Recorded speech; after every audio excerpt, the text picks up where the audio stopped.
Bom dia a todos, né? Hoje é a aula 7, tá errado ali, depois eu vou corrigir. Penúltima aula. Hoje nós vamos terminar a questão dos mecanismos de defesa, com esses 4, e aí na próxima aula nós vamos entrar na questão de, tudo bem, né? Nós identificamos que temos mecanismos de defesa, nós sabemos que a nossa carne se levanta, né, e milita contra o nosso espírito, sabemos disso, mas o que fazer, né? Como que a gente pode, de uma forma prática e de uma forma individual, conseguir quebrar algum desses mecanismos de defesa e conseguir liberar um pouquinho a nossa alma, né, os nossos sentimentos, dessas prisões que os mecanismos de defesa muitas vezes nos impõem. Porque eu acho que durante todas essas aulas vocês perceberam que esses mecanismos de defesa eles não resolvem o problema, eles só amenizam o problema, né? E o que nós temos que pensar é como resolver esses problemas, como sair desse ciclo, né? Como quebrar essas espirais que existem na nossa vida, que horas estamos bem, horas estamos maus, horas estamos bem, horas estamos maus, né? Então, como quebrar isso, né? É isso que a gente vai finalizar na aula 8, que é a última aula da clínica da alma, tá bom? Então, na clínica da alma, eu misturo bastante mesmo essa questão da psicanálise com a espiritualidade. Então, a primeira aula e a segunda, a gente vai um pouquinho mais pela questão da espiritualidade, depois a gente faz só na psicanálise e depois a gente retorna, fechando com a questão da espiritualidade, tá bom? Até aqui, alguém ficou com alguma dúvida? Alguém quer comentar alguma coisa? Das aulas passadas, vocês têm alguma questão que vocês querem colocar? Como é que ficou isso? Se alguém quiser, tá? Hoje eu não vou dar nome para ninguém. Tudo bem? Pelo jeito está, né? Alguma dúvida em algum desses mecanismos aqui, ó? Negação, repressão. Tem alguns que são meio parecidinhos, né? Tem alguns que são um pouco diferentes. Tudo bem até aqui? Nossa, gente, vocês estão tão quietinhas hoje. Teve uma pessoa que passou assim, Jaime, eu não posso falar hoje que eu vou estar trabalhando. Ela nem entrou, tadinha. Né? Depois, daqui a pouco, ela vai ver. Ela vai estar trabalhando hoje e não conseguiu entrar. Mas assim, gente, se alguém quiser falar, sinta-se à vontade. Não existe nem certo nem errado, existe a opinião, tá bom? Opa. Bom dia, Fernanda. Estava sentindo sua falta, que a gente já começou, tá? Bom dia. Bom, Fernanda, você está conseguindo falar, não? Agora sim, desculpa o atraso. Ah, não, tranquilo. Eu estou perguntando para a turma se ficou algum restinho de dúvida, né, nesses mecanismos aqui. Você tem alguma dúvida? Podemos tocar o barco? Podemos? Então tá bom. Vamos lá. Hoje, nós vamos falar um pouquinho sobre 4 mecanismos, que são mecanismos, como eu comentei lá no começo, são mecanismos não tão corriqueiros, né? Apesar que introjeção a gente faz, mais na fase até da infância, mas não é tão corriqueiro na vida adulta, tá? Os principais mecanismos mesmo são aqueles que a gente já comentou nas aulas passadas, né? Esses aqui são um pouco mais específicos, um pouquinho mais refinados até, tá bom? Então, assim, a introjeção é quase como essa imagem mostra, tá? A introjeção, lembra do mecanismo da projeção que a gente comentou? Que o mecanismo da projeção, ele é ligado ao que eu gostei e o que eu não gostei na infância, né? Então, quando eu experimento, eu gosto, eu engulo, eu quero para mim. Quando eu não gosto, eu guspo, né? Eu ponho para fora. A projeção é aquele, eu guspo, né? Então, eu pego coisas que são minhas e jogo para fora e jogo para os outros. A introjeção é o contrário. A introjeção é você pegar características das outras pessoas e absorver essas características.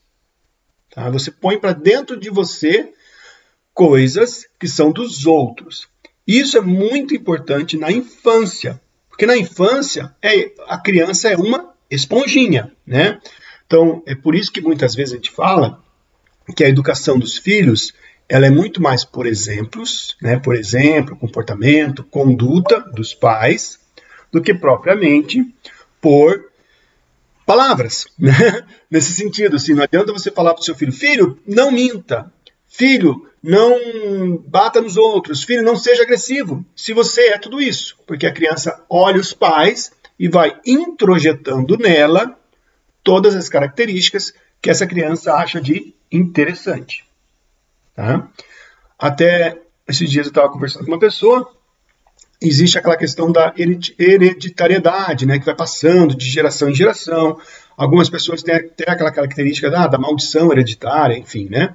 Algumas vezes é puramente essa questão da introjeção, né? Então a criança ela vai pegando os comportamentos dos pais e colocando para dentro, né?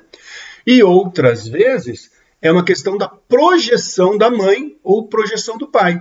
Então, o pai projeta sobre a criança frustrações dele, né? Então, o pai se acha um pouco tanto quanto incapaz de algumas coisas. Por exemplo, o pai não jogava bem futebol, né?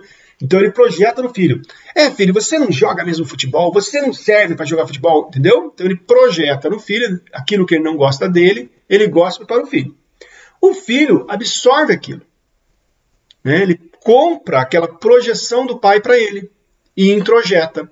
Então é por isso que muitas vezes as gerações elas vão passando de geração em geração várias condutas.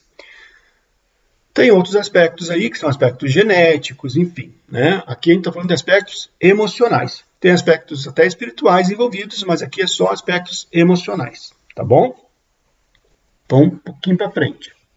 Então, o que acontece na fase adulta, tá? Então, na fase da infância, é relativamente normal e até necessário para que se crie, né? Para que se desenvolva uma criança parecida com aquele grupo social que ela convive, né?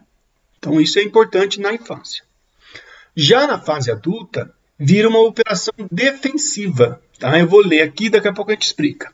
Então, é uma operação defensiva caracterizado pela assimilação ou apropriação de predicados e características de elementos exoegóicos, como objetos inanimados, sujeitos terceiros, animais, né, e outros aí, seres mitológicos ou até fantásticos. Tá? O que é isso? Né? Então, algumas super-heróis, alguns mitos da mitologia, algumas... por exemplo, a pessoa ela pega características do Superman, né? A pessoa pega características do Karate Kid, a pessoa pega características do Rambo, entendeu? E ela pega essas características desses sujeitos terceiros, né? E absorve para ela. Inclusive, algumas pessoas pegam características de um animal, né? De uma pantera, de um leão, ou de uma árvore muito forte. Tudo isso, gente, ele se dá totalmente a nível inconsciente. Tá? E o nosso inconsciente, ele tem uma situação que ele é totalmente atemporal. Tá? Então, algo que aconteceu para você quando você tinha 4 anos de idade, se causou uma marca, se causou uma fixação, se ficou fixado no seu psique, na sua alma, né? Quando ele volta com a mesma força de quando ele ficou fixado. Então não importa se hoje você tem 40 anos. Se algo aconteceu contigo quando você tinha 4 anos e essa mesma situação faz resgatar aquela emoção, a dor, o desejo, a vontade, a circunstância, volta com a mesma força no inconsciente. Só que você não sabe. Então essa característica aqui também da introjeção, é por isso que algumas vezes nós agimos com os nossos filhos exatamente como nossos pais agiam com a gente, e a gente falava, eu nunca vou fazer igual meu pai fez comigo, eu nunca vou fazer igual minha mãe fez comigo. Eu introjetei uma característica do meu pai e da minha mãe, eu não sei porque está no inconsciente, e eu repito, tá? Então, aquela velha frase lá de Jung, enquanto eu não trouxer a consciência, o inconsciente vai dirigir minha vida e eu vou chamar de destino. Então, desses mecanismos de defesa que a gente conversou até agora, esse da introjeção é um que a gente precisa, esse sim a gente tem que orar e fazer igual o Davi fez, né? Senhor, existe em mim algo de ruim, existe em mim algo que me incomoda? Eu estou parafraseando Davi, tá, gente? Existe alguma coisa dentro de mim que ficou do meu passado, que está contaminando o meu presente? Existe, Senhor. Então, através disso, através dessa entrega para Deus, né, do seu emocional, é que Deus começa a trabalhar no seu coração. E é interessantíssimo como Deus fala, né? Deus fala muito. E aí vem pensamentos, né? Vem uma imagem, por exemplo, da sua mãe com um chinelo na mão, né? Batendo na sua bunda o dia que, entendeu? Aí quando você lembra isso, meu Deus, o dia que eu fiz tal coisa, minha mãe. E aí você se pega percebendo, você se percebe fazendo exatamente igual a sua mãe, com seus filhos ou com colegas de trabalho, enfim, tá? Só que na fase adulta, quando que a gente faz isso, né? Um pouco a gente faz isso quando a gente quer adotar regras e comportamentos dos outros, de um grupo, por exemplo, para nos livrar de uma situação de perigo, de uma situação ameaçadora. Tá? Vamos para os exemplos práticos, daí eu vou abrir para vocês falarem um pouquinho, vocês vão entender bastante isso. Tá? Então vamos lá. Alguns exemplos. A pessoa, ela está num ambiente bem ameaçador. Então, ela está numa rua muito escura, né? Aquele lugar de penumbra. Ela está passando por um local ruim. O que ela faz? Ela pega características de um personagem bem forte, de um super-herói, né? Então, ela fala assim, não, agora eu vou ter a sabedoria de Salomão. Né? Agora eu vou ter a mesma força de Sansão. Agora, entendeu? Ela pega até personagens bíblicos, não tem problema nenhum. Né? Ou aqui nesse momento, o que faria Jesus? Quantas pessoas em alguns momentos não passaram por isso? Alguns períodos da vida que estavam perdidas e falam assim, o que faria Jesus?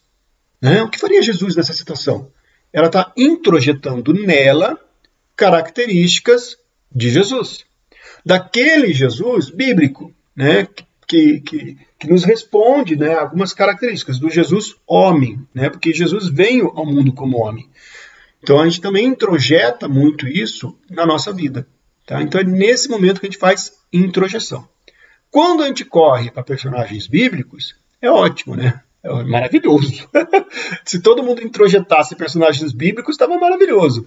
O grande problema é que às vezes a gente pega características de pessoas líderes, né? Então, em outros ambientes, em outras situações, você pega características de um líder muito famoso, de um político muito famoso, entendeu? E isso, né, acaba distorcendo um pouquinho quem você é. Bom, tem um outro mecanismo, que talvez vocês confundam um pouquinho, mas no final, quando a gente colocar os dois juntos, vocês vão entender, tá? Que é a identificação. Tá? São bem parecidos, mas vamos com calma. Um outro ponto aqui, ó, por isso que eu falei vamos com calma, porque aqui vocês vão pensar na identificação, mas tem um variantezinho aí. A pessoa, ela admira muito uma outra pessoa, tá? E copia as atitudes dessa pessoa. Então, vamos lá, um estudante de teologia que admira demais as características do pastor principal da igreja. Admira muito. Né? Então ele copia aquelas características, ele copia a forma do pastor pregar, ele copia a forma do pastor se apresentar no palco, ele copia. Tá? Porém, na introjeção, ele ainda mantém a sua característica individual. Então, o jovenzinho do seminário, ele mantém as suas características, a sua personalidade, o seu jeito de ser, mas ele copia as coisas boas daquele pastor e coloca para dentro dele. Tá? Ele introjeta na alma dele. Então ele começa a ser um segundo pastor principal. Alguém perguntou aqui como... Peraí, deixa eu achar aqui os mensagens.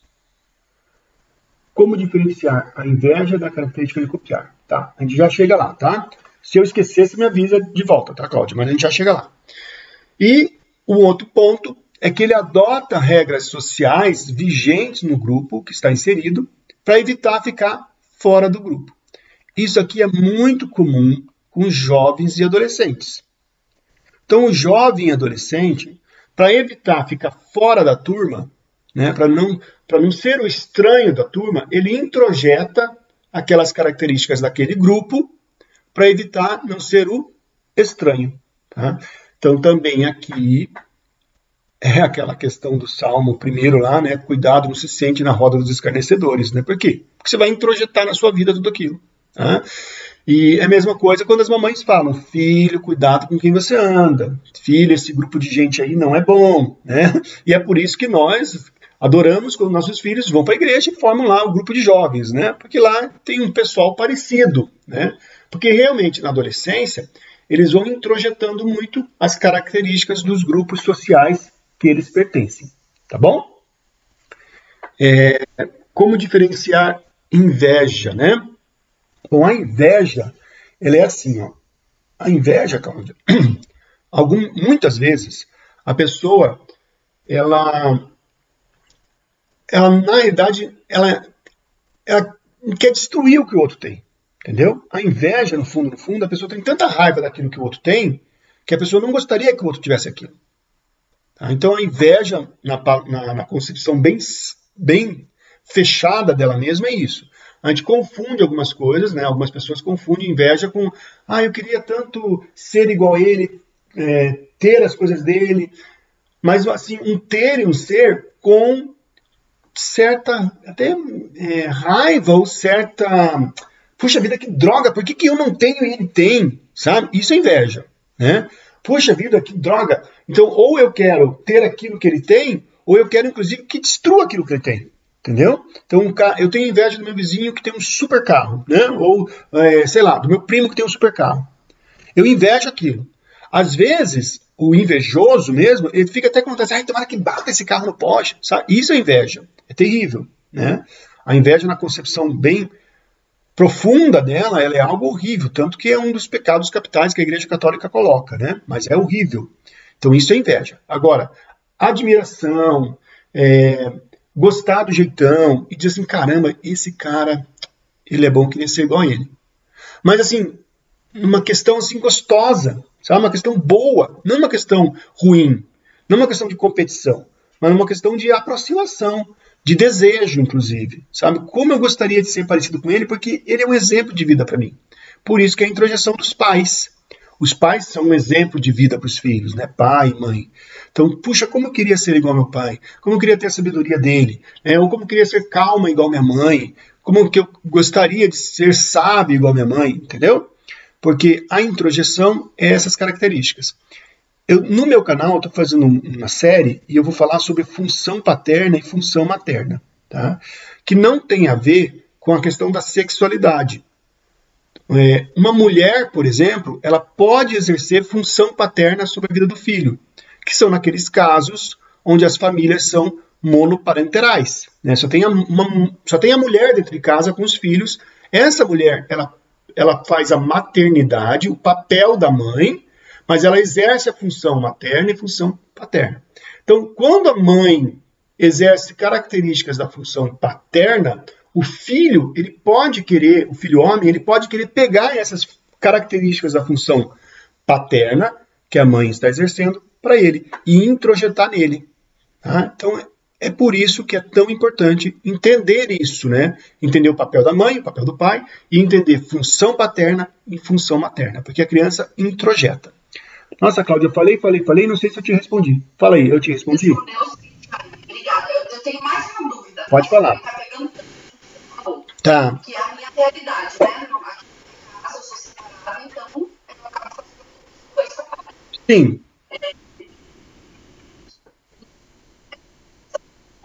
Quando eu tenho 17 anos, o filho olha para a versão da função do pai, que a mãe deve copiar. Isso é bom para mim? É ótimo. É excelente. Se o filho consegue enxergar essa função paterna que você está fazendo e ele quer copiar, é excelente. Aí não tem problema. O problema seria se ele quisesse copiar toda a função materna, né? Bom, aí é outro caso. Mas a função paterna é excelente. É excelente mesmo. Que bom, tá bom? Vamos lá. Gente, agora, identificação. Talvez vocês fiquem confusos um pouquinho, mas depois eu fecho isso aqui, tá? Identificação é assim, ó. O indivíduo, ele pode tentar diminuir ou evitar uma angústia, identificando-se com outras pessoas ou com grupos, de forma a se proteger. É um pouquinho diferente da introjeção, porque aqui ele absorve totalmente as características e ele acaba se tornando como um dos outros. Tá? Então ele se torna aquilo. Então aqui na identificação, vamos lá. Quando a gente faz introjeção, quando nossos filhos fazem introjeção com os amigos da igreja, eles não se tornam iguais aos amigos da igreja. Eles se tornam o quê? Eles pegam as características boas, né, de alguns, de leitura de palavra, de estudo, de louvor, de ser uma pessoa cortês. Eles pegam essas características e introjetam neles. Mas eles não viram aquelas pessoas. Eles não viram um grupo único. Quando você olha aquele grupo, você não vê uma pessoa. Você vê um grupo, né? Aqui na identificação, é como se a gente visse um bloco de pessoas e a gente visse uma única pessoa. Porque eles agem igual, eles falam igual, eles se comportam igual. Eles são um grupo que adquire uma individualidade. Eles são um grupo que adquire uma única personalidade. Nós vemos muito nessa questão da identificação aqueles grupos, por exemplo, de paramilitares, aqueles grupos que o nazismo criou.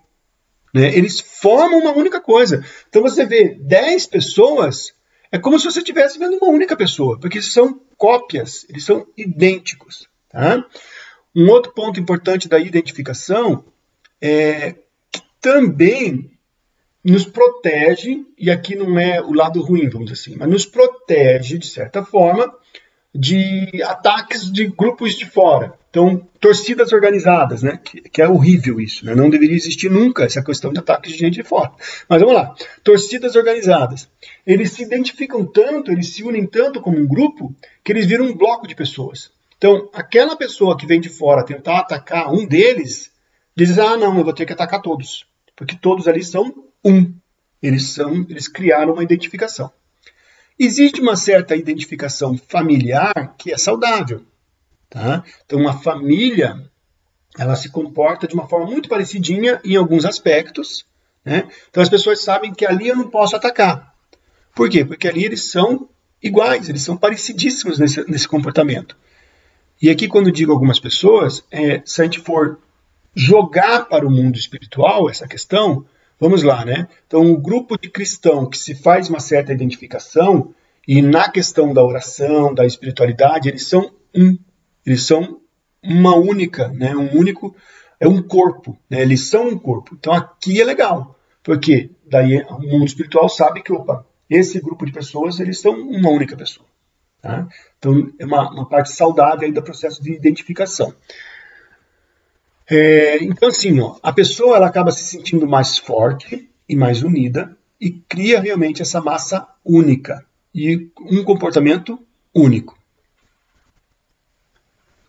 O ruim que a pessoa... agora esquece aquilo que eu falei da espiritualidade da igreja, tá? Esquece aquilo. Vamos lá.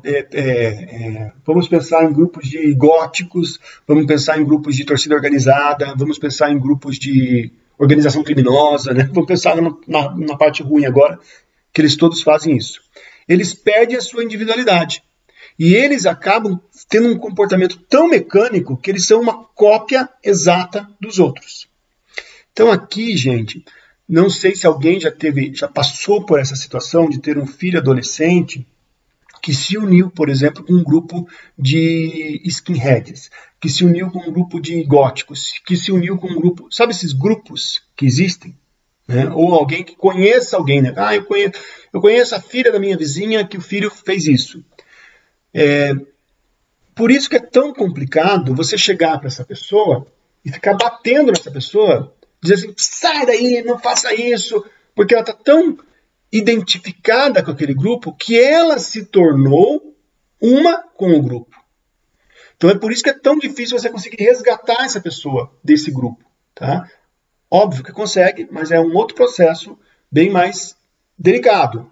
Mas o que eu estou falando aqui é, não adianta ficar querendo bater de frente, ficar falando, você tem que parar com isso, olha, esse grupo é um absurdo, porque a pessoa cada vez mais vai se defender e ficar na defensiva. Porque vai estar atacando o grupo todo, não vai estar atacando só ela. Tá bom? Vamos lá. Alguns exemplos, e depois eu vou abrir para vocês comentarem.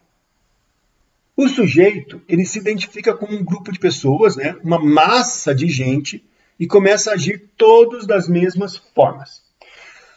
Aqui, sabe quando tem manifestação política, ou quando tem aquelas manifestações que a gente vê na televisão em outros países, que aquele bando de pessoas, eles não segura a massa?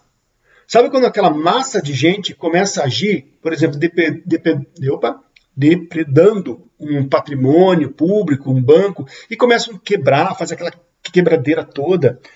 E algumas vezes eles pegam pessoas que estão lá participando, quebrando tudo mais, depois eles vão entrevistar ou vai na delegacia.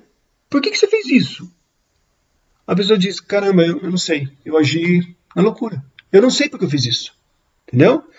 Porque na hora ele se identificou com aquela massa e adquiriu a personalidade da massa. Então eles viram efeito manada. Então é por isso que existe o efeito manada. Tá? É por isso que existe aqueles grupos que fazem coisas horríveis, por exemplo, vamos linchar. Os caras que lincham alguém, por exemplo. Né? Horrível isso, é tenebroso isso. Mas depois que passa o negócio, as pessoas dizem, mas meu Deus, por que você fez isso? Por que você não parou todo mundo? Eu falei, gente, calma. Algumas vezes a pessoa não sabe.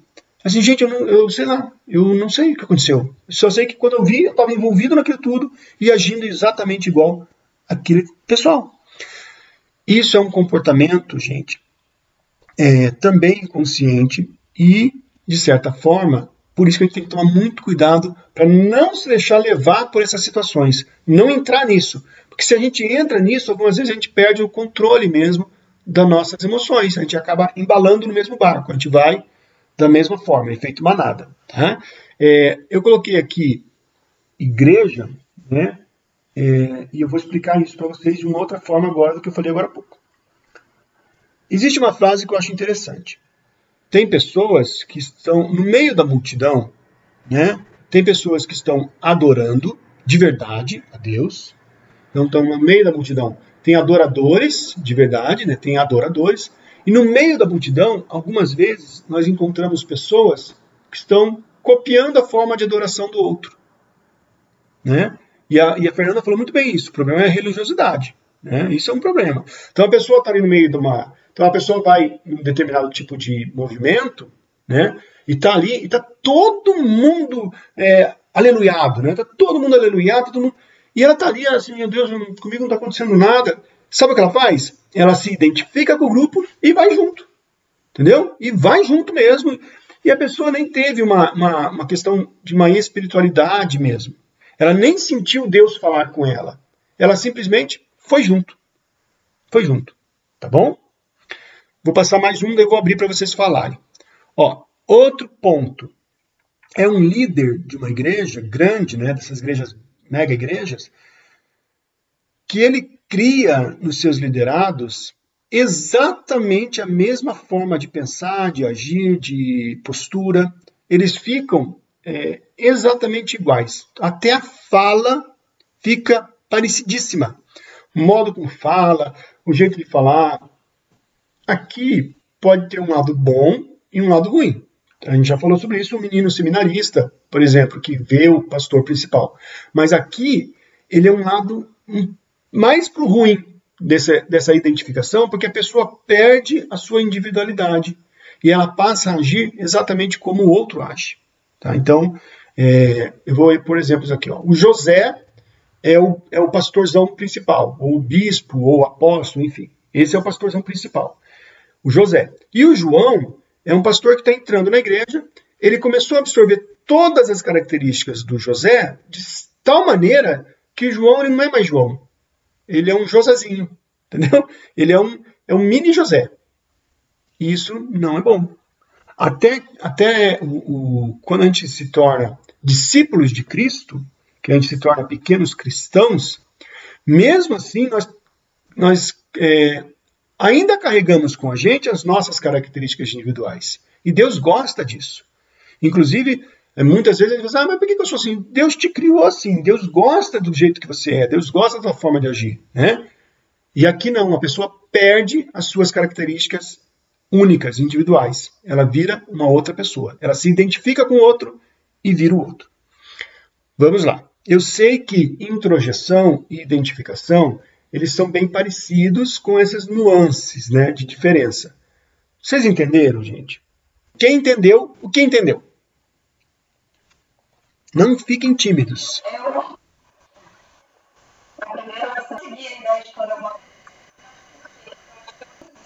Acho que entendeu super bem. A questão eu gostei quando você falou da questão do todo, de uma parte, bem isso, né? E a outra questão, só para finalizar, na introjeção, eu não mudo quem eu sou. Eu pego as características boas dos outros, ou ruins, né? Que nem você falou, conforme o grupo, mas eu não mudo o meu caráter, eu não mudo quem eu sou. Já na identificação, eu mudo totalmente quem eu sou e eu passo a ser exatamente a outra pessoa. Mas ótimo, gostei do que você falou. Alguém mais? Tinha alguém que ia falar antes? Acho que não. Acho que ficou com vergonhinha, né, Fernanda? Vamos lá. Dá vergonha? Não precisa ter vergonha. Vamos lá, gente. Agora, tem outros dois mecanismos que são um pouco mais simples. Tá? O compensação. O compensação é assim. Eu quero encobrir uma fraqueza minha através da atribuição de ênfase a outra característica mais aceita ou mais desejada. Tá? Então, eu faço uma compensação mesmo. Eu pego aquilo que é negativo e jogo e mostro o que é positivo em mim. Então, vamos lá. Um exemplo. Eu sou muito ruim em determinada tarefa. O que eu faço? Eu começo a exaltar ou supervalorizar outra coisa que eu faço. Tá? Então, eu, por exemplo, eu sou péssimo com essa questão musical. Mas péssimo mesmo, entendeu? Horrível, horrivelmente péssimo. Mas o que eu faço? Eu digo assim, não, mas pelo menos eu sei isso, pelo menos eu sei aquilo. Então, esse mecanismo, né, que é a compensação, eu tento encobrir uma fraqueza minha, mostrando para todo mundo que eu sou bom em outra coisa. Tá? A compensação, ela é um mecanismo bem fraquinho, na realidade, porque não serve para quase nada. Né? Mas é uma tentativa das pessoas ficarem tentando compensar um lado ruim com coisas boas que ela faz. Tá? É um mecanismo um pouco mais difícil, assim, até de perceber, porque ele entra um pouquinho também, é muito parecido com aquela questão da justificação, da racionalização. Tá? A diferença básica da compensação é que eu tenho um pouco mais de consciência sobre ele. Embora seja um mecanismo inconsciente de defesa do ego, eu acabo tendo um pouquinho mais de consciência sobre ele e quando eu vou aplicar ele. Tá bom? É um mecanismo bem simplesinho. Por que eu trouxe aqui ele? Né? Por que eu acho importante ele? Porque algumas vezes a compensação, e aí é o lado ruim da compensação, é que algumas vezes nós temos situações que nós podemos desenvolver. Então eu, por exemplo, eu sou muito ruim de música e eu jamais vou desenvolver esse lado musical em mim. Jamais. Para vocês terem uma ideia, na igreja, eu acho que a Fernanda também fez assim. Na igreja, sabe quando o pessoal está batendo palma? Se eu ver alguém batendo palma errado do meu lado, eu me perco todo, eu não consigo, entendeu? Então eu sou perdido, eu não consigo bater palma no ritmo, é terrível. Tá? Então eu compenso de outras formas. Só que o ruim é assim, tem situações que eu posso desenvolver. Tem situações que eu posso crescer, né? Mas eu uso da compensação, dizer assim, mas pelo menos é só isso, pare com isso que pelo menos é só aquilo, entendeu? Em vez de você admitir uma falha ou admitir uma dificuldade, você fica compensando, dizendo assim, não, mas eu sou bom nisso pelo menos, entendeu? Então, por exemplo, né? Mas aí eu acho que você deixa o potencial, né? Deixa de desenvolver.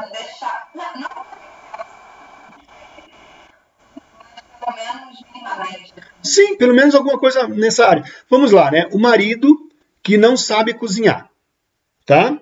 Isso é bem recorrente. Aqui em casa é cozinha, tá, gente? Não se preocupe. Mas o marido que não sabe cozinhar de jeito nenhum. ele pode fazer um mecanismo inconsciente de compensação e dizer assim, mas pelo menos, pode virar uma desculpa, bem isso, Fernando, pelo menos eu sei fazer tal coisa, pelo menos churrasco eu faço, né? Pelo menos eu faço. Tá? Ele fica compensando e em vez de assim, tá bom, então deixa eu aprender pelo menos o básico aí, fazer um macarrão com molho, fazer um arroz com um bife, entendeu? Então é nesse sentido que o mecanismo da compensação ele se torna prejudicial. Tudo bem? E a gente faz isso também, não é só os maridos que fazem, tá, meninas? As mulheres também fazem. Vamos lá. Aqui eu já falei. E fixação. A fixação, gente, é o seguinte. Eu não conserto coisas. Olha aí, Fernanda.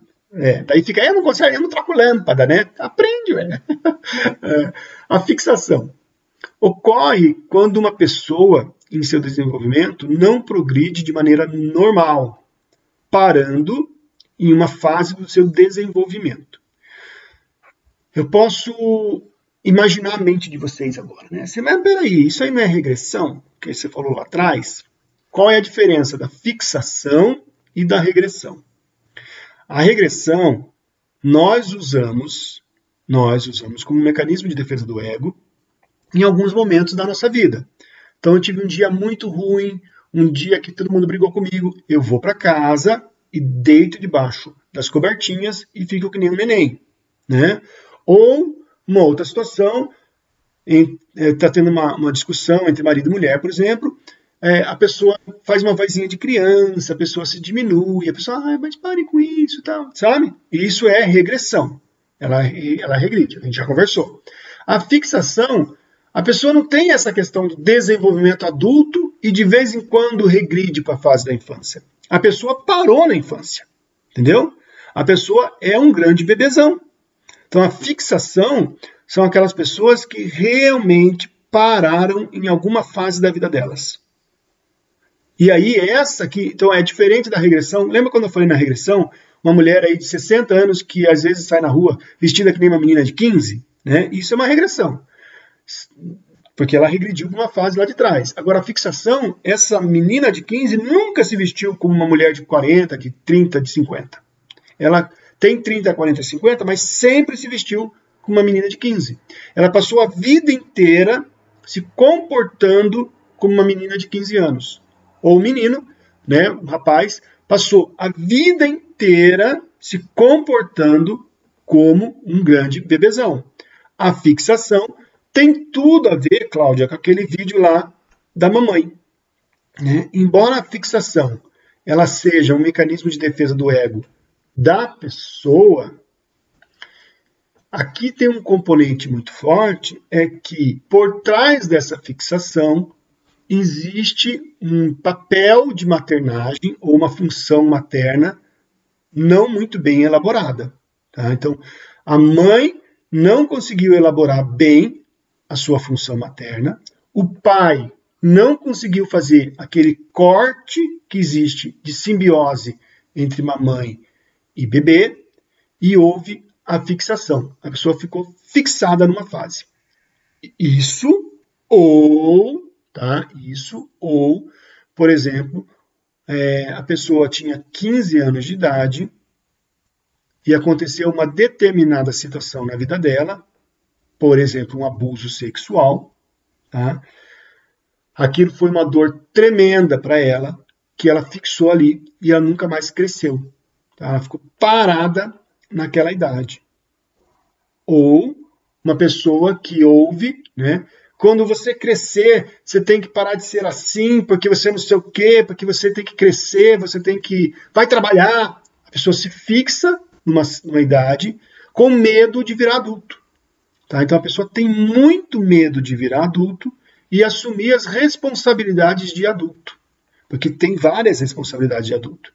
Como ela tem medo disso, ela se fixa. Tá? Então a fixação é um mecanismo muito mais difícil de autopercepção. Lembra que eu falei para vocês que tem alguns mecanismos, a introjeção, por exemplo, né? A gente pode orar e pedir, Deus, onde está aqui? Aqui, claro que para Deus não há impossíveis, tá? Mas aqui, gente, é muito mais difícil a autopercepção e o autoconhecimento. Até porque uma pessoa que está nesse mecanismo da fixação, ela realmente ela tem uma desestruturação emocional muito forte em várias áreas da vida dela. Por que eu quis trazer isso aqui para vocês? Tá? Primeiro que creio que aqui não existe ninguém que tenha fixação.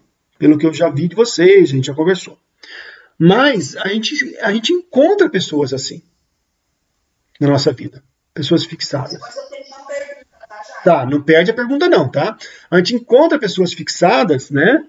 E a forma como a gente vai tratar essa pessoa que a gente precisa tomar cuidado, tá? Porque ela realmente não tem noção daquilo. Então, só para terminar e passar para a Cláudia fazer a pergunta. Ele é diferente da regressão, eu já falei, né? Porque a pessoa que fica congelada nessa fase, tá? A pessoa, ela tem medo de enfrentar a vida adulta, tá bom? Um grande exemplo é o rapaz que nunca casou, sempre tem comportamentos infantis e prefere ficar morando com os pais. Ele tem medo dessa história de casamento. Ele tem medo da história de assumir uma família. Ele tem medo disso. Tá? Então ele não faz isso. Ele fica com os pais o resto da vida morando na casa dos pais. Talvez ele não vai ficar com o ursinho, com a chupeta e com a toquinha. Tá bom? Talvez não. Mas ele tem um comportamento aí bem fixado numa fase da adolescência ou até mesmo fase infantil. Tá bom? Então era isso. Eu vou abrir para perguntas para quem tiver dúvidas ou sugestões. Vai lá, Cláudia.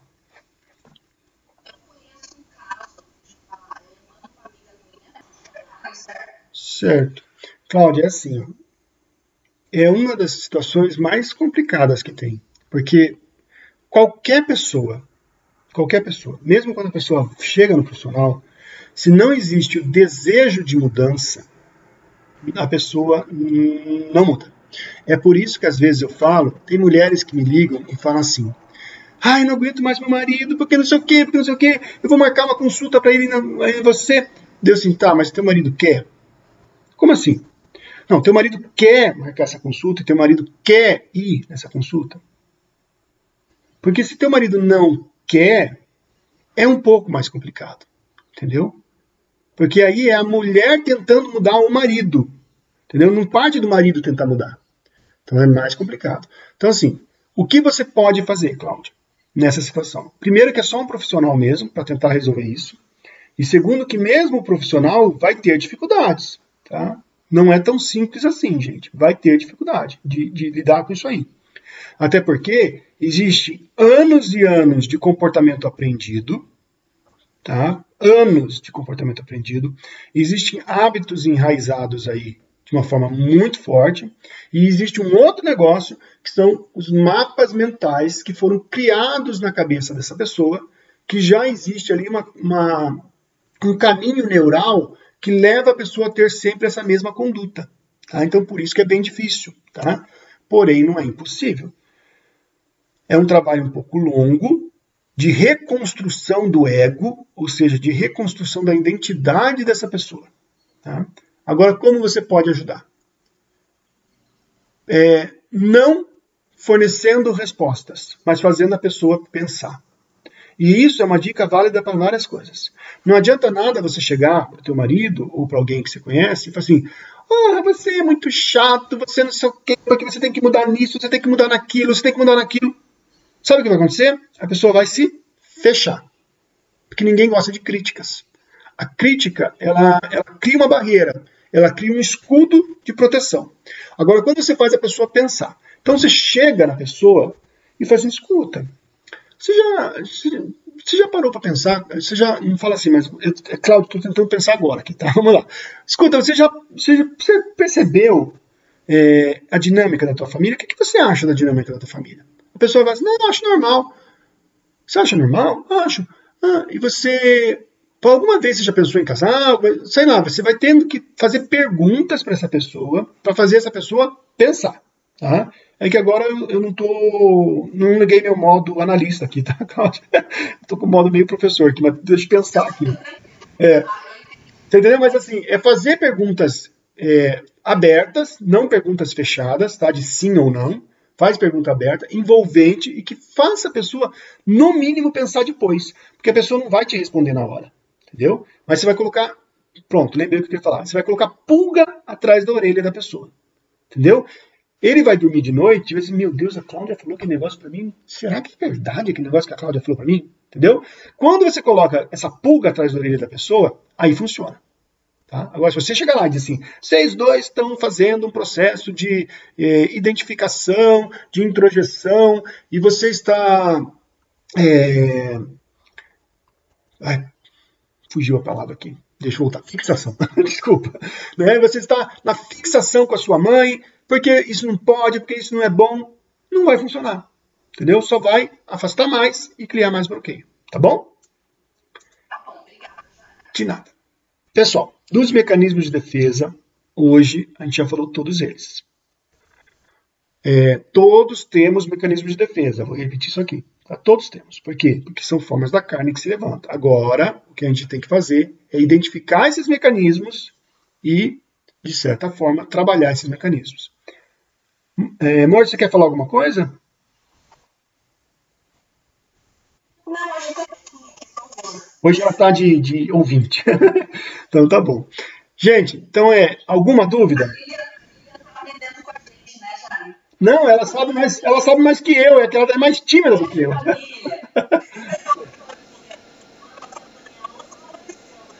Família. Ah, você perdeu, Cláudia. Então assista. A Lília ela é um pouco mais tímida que eu nesse ponto. Eu sou mais extrovertido, mas ela sabe mais que eu em muita coisa, viu? Gente, alguma coisa a mais? Alguém quer contribuir com alguma coisa? Ó, Você colocou hoje. tá. Pode ser que sim, né? Por quê? Porque você, quando você via teu pai andando mais rápido, mas você admirou o quê? A característica do seu pai de andar rápido, de ir para frente, sabe? De ser alguém que ia na frente. Você admirou a característica do pai. Então você introjetou essa característica de alguém que vai e faz, que é rápido, entendeu? Tanto que isso virou uma marca na sua vida. Então você pode ter introjetado uma característica, de certa forma, que talvez teu pai nem seja tudo isso, né? De ir para frente, ele só estava andando rápido, entendeu? Mas você introjetou aquilo, e na tua memória, na tua fixação, ficou isso. Para ser bom igual meu pai, eu tenho que ser rápido. Para ser bom igual meu pai, eu tenho que andar rápido, eu tenho que fazer as coisas rápidas, entendeu? Porque você capturou aquilo do seu pai. Só que é que nem você falou, você tem que respeitar o limite dos outros. Talvez o teu pai olhou para trás e respeitou o limite teu. Filho, eu estou indo muito rápido. Agora você talvez não faça isso, né? Isso que é ruim. Então pode ter uma introjeção, sim. Depois, né, daquela primeira aula, eu comecei a pensar e refletir. Tentei mudar, sabe? Ah, que bom.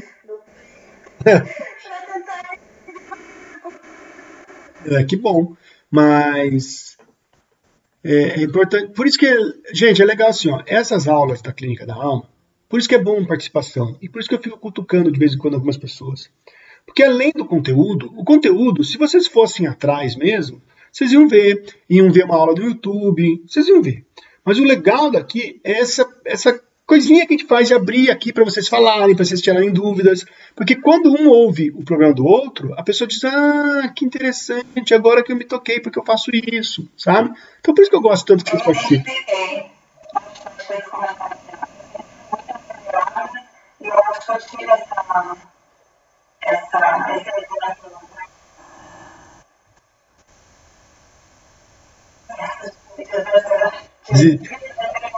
Uhum. Talvez o processo de desacelerar ou um processo de incluir os outros ou perguntar para os outros como o pai da Susan fez, sabe? Porque às vezes a gente faz umas coisas, esquece que tem pessoas atrás com as perninhas curtas, né? Ah, entendi. Entendi. Claro que faz mal. Tá tudo. Inclusive, Fernanda, quando você falou em relação a mim mesmo, às vezes a gente quer ser tão acelerado que a gente não respeita os nossos limites. Porque nós temos limites também. Nós temos as perninhas curtas. Começa tudo, não termina nada. Bem por aí. Alguém mais? Alguém mais quer participar? Quer falar alguma coisa? Não? Então, tá bom. Então, semana que vem nós vamos entrar numa outra pegada como tentar resolver essas coisas. Não é fácil, né? Mas vamos tentar resolver as coisas, tá bom? E vai ficar gravado no YouTube. Se vocês quiserem passar para alguém, podem passar, né? E em agosto, algumas pessoas estão perguntando, eu queria fazer de novo. Pode fazer, gente, pode fazer de novo. Provavelmente em agosto e setembro, a gente repete a clínica da aula, tá? É os mesmos temas, são as mesmas aulas, porém, muda, porque muda as pessoas, muda os exemplos, muda a dinâmica, né? Então, muda um pouquinho as situações, tá bom? Vamos orar? Pai, obrigado pelo dia de hoje. E obrigado, Deus, porque o Senhor tem sido bom com essas pessoas e começado a tocar no coração delas, Deus. Quais são as áreas da vida que elas precisam identificar, que elas precisam colocar diante do Senhor, buscando essa ajuda do Senhor para mudar, Deus. Pai, nós te pedimos, Deus, que cada pessoa aqui, Pai, possa também ser um canal de bênção na vida dos outros, aprendendo essas situações e não mais julgando, não mais criticando algumas pessoas, mas entendendo que as pessoas passam dificuldades e elas também têm esses mecanismos de defesa, Pai, que as pessoas muitas vezes agem no inconsciente, Pai. Então que a gente aprenda isso, Pai, a não julgar e não criticar as pessoas, Pai, em nome de Jesus. Amém.